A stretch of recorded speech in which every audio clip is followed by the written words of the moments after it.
जब नेपालमा हुँदा मान्छेहरू भन्छन् खाडीमा पैसाको रूप हुन्छ, तब म मुस्कुराउँथेँ।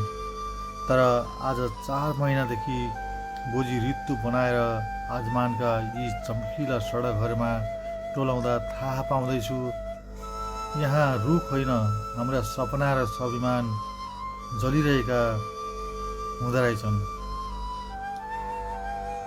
हिजो नेपालबाट आमाको फोन आएको थियो। साहुले 3 लाख ऋणको यो महिनाको 5,000 ब्याज माग्न घरमै आएर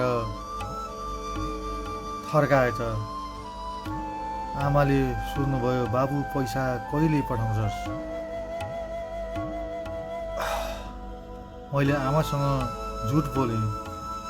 आजै तलब आएको छ आमा, भोलि बिहानै एक्सचेन्ज गएर पठाइदिन्छु भनेर फोन त काटेँ, तर मेरो छाती झन् भारी भयो, किनकि मलाई थाहा थियो मेरो खातामा आज 1 दिराम पनि छैन।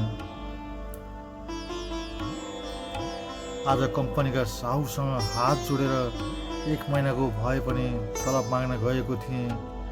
साहुले उल्टै टेबल ठोक्दै भन्यो, कम्पनीसँग पैसा छैन, काम गर्ने भए गर, होइन भने भोलि नै नेपाल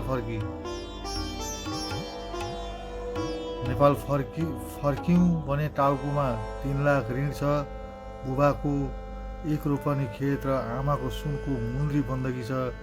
नफर्क्यौँ भने यहाँ 4 महिनादेखि पसिनाको मूल्य पाएकै छैन। हामी परदेशी बाहिरबाट जतिसुकै देखिन्छौँ, भित्र उत्तिकै टुटेका हुन्छौँ। तर पनि हरेक बिहान एउटा नयाँ आशा बोकेर हामी काममा निस्किन्छौँ, केवल परिवारको मोटमा मुस्कान देख्नका लागि।